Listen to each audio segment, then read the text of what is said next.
ये खासकर ये वीडियो सिर्फ और सिर्फ बिहार के लोगों के लिए है। जितने भी बिहारी लोग हैं जो बाहर के स्टेटों में काम करते हैं उन तक जरूर ये वीडियो पहुंचाना।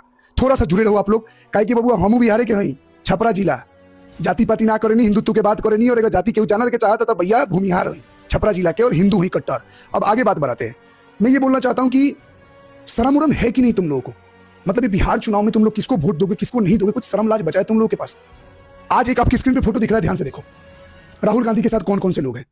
वो डीएमके पार्टी का लीडर वो खड़ा है, सीएम, ऊपर से रेवनाथ रेड्डी आ रहा है, नया केजरीवाल खुजरीवाल एक प्रशांत किशोर घूम रहा है। क्या कर रहे हैं बिहार को? चुनाव के टाइम 5 मिनट पहले बटन दबाने से पहले ही तुम्हें याद आ जाता है कि मुझे जाति के नाम पे प्रताड़ित किया जा रहा है, मुझे धर्म के नाम पे प्रताड़ित किया जा रहा है, सरकार देश बेच रही है, सरकार तानाशाही कर रही है। उतना टाइम नहीं आता है। चलो ठीक है, नीतीश चाचा पलटू है, आरजेडी क्या है सब जानते हो, कांग्रेस को तो अच्छे से जानते हो, डीएमके को तो अच्छे से जानते हो, जनसुराज का भी चेहरा जल्द पता चल जाएगा। तुम किसको वोट देने के लिए पागल हुए पड़े हुए हो? इन लोगों के लिए जो बाहर के स्टेटों में तुम्हें दिन रात गाली देते हैं। हम लोग बाहर के स्टेटों में क्यों हैं? उसके जिम्मेदार यही लोग हैं, यही लोग जिम्मेदार हैं। वो बिहारी को गाली देते हैं, रिक्शा चलाने वाला बोलते हैं, पानी पूरी वो बेचने वाला बोलते हैं, बिहारी बोल के गाली देते हैं, भाषा के नाम पे पीटते हैं, और वो लोग तुम्हारे स्टेट में आकर चुनाव प्रचार कर रहे हैं। मतलब समझ रहे हो, चुनाव प्रचार खुले कर रहे हो और तुम लोग विरोध भी नहीं कर पा रहे हो। क्या मुंह दिखाओगे यार कि तुम्हें जो गाली दे रहा है उस वो एक पार्टी को तुम समर्थन करते हो, तो उस पार्टी के समर्थन में इंडिया अलायंस के लोग जुड़ के तुम्हारे साथ खड़े, तो तुम उनको सपोर्ट कर रहे हो, और फिर ट्रेन से आओगे वोट देकर और फिर वापस जाओगे, फिर उन्हीं के स्टेट में भाषा के नाम पे पीटे जाओगे। अरे तुम्हें बीजेपी पसंद नहीं है, मत दो, तुम आरजेडी को दे दो, तुम्हारा पार्टी है ना, दे दो, जितने लोग दूसरे पार्टी वाले दे रहे हैं। लेकिन उनकी रैलियों में जो नेता जो तुम्हें अपनी अपनी स्टेटों में गाली गलौज देते हैं, नीचा दिखाते हैं, उनका विरोध और काली झंडा क्यों नहीं दिखा रहे हो? तुम्हारा नेता हो सकता है लोकल एरिया का वोट दे दो, ठीक है भाई, तुम्हारा अपना कॉन्स्टिट्यूशनल राइट है। बीजेपी का नेता नहीं पसंद है, मत दो। बीजेपी कोई भगवान नहीं है।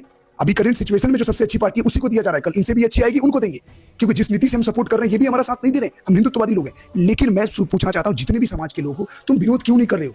क्यों नहीं इनके खिलाफ जा रहे हो? कि तुम लोग उन लोगों को क्यों अपनी रैलियों में बुला रहे हो जो दिन रात हमें गालियां खिलवाते हैं अपने स्टेटों में, हमें पिटवाते हैं, हमें नीचा दिखवाते हैं, हमें जा जाकर दूसरे स्टेटों में पढ़ना पड़ता है, काम करना पड़ता है? क्यों नहीं पूछते हो?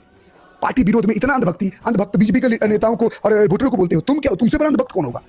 जो चुपचाप दिन रात जहां लात खा रहे हो उन्हीं के लोगों को रैलियों में जा जाकर झंडा उठा के उन पार्टी को सपोर्ट करो, क्योंकि तुम्हारा नेता उनके साथ है, तो तुम्हारा नेता भी गलत है और तुम भी गलत हो। विरोध करना सीख लो वरना बर्बाद कर देंगे। एक तरह से गिद्ध की तरह अवैसी खड़ा है। एक नया केजरीवाल आ गया, प्रशांत किशोर, वो अलग ही बोलता है, जो बीजेपी के वो हिंदुत्व के खिलाफ लोग, यादव से परेशान हो, सबको मतलब बचा कुचा जितना झूठा बताओ उसको वोट दे दो। उसकी भी आइडियोलॉजी क्या है धीरे धीरे समझ में आ रही है। भैया मैं बता रहा हूँ, वो बटन दबाते टाइम ना ज्यादा दिमाग मत लगाओ। करंट सिचुएशन में मैं खुद बीजेपी को मैं प्रो सपोर्टर था, लेकिन मुझे भी पता है कमियां अच्छाई क्या है, लेकिन वोट दे रहे हैं क्यों? क्योंकि अभी करंट सिचुएशन की मांग है। बाद में कोई और आएगी और करेंगे, लेकिन ये तो नहीं चलेगा। दूसरे वाले लाख कमियां इनमें, जब 10 चोर होते हैं ना, उनमें से कम चोर होता है ना, वो ईमानदार होता है। सारे कोई ईमानदार नहीं होते पॉलिटिकल पार्टी में, मेरी बात को समझो। लेकिन करंट सिचुएशन में उसकी मांग कर रही है, बटन दबाओ, जितवाओ इन्हीं को, वरना खा जाएंगे तुम्हारे वाले। मेरी बात बुरी लग सकती है, लेकिन जो बोला हूं सत्य बोला हूं। फैला दो एक एक जगह वीडियो और हर किसी के पास भेजो मैंने क्या बताया है। और अभी भी शर्म हो तो वोट सही पार्टी को देना, इन लोगों को मत देना जो तुम्हें लात जूता खिलवाते हैं।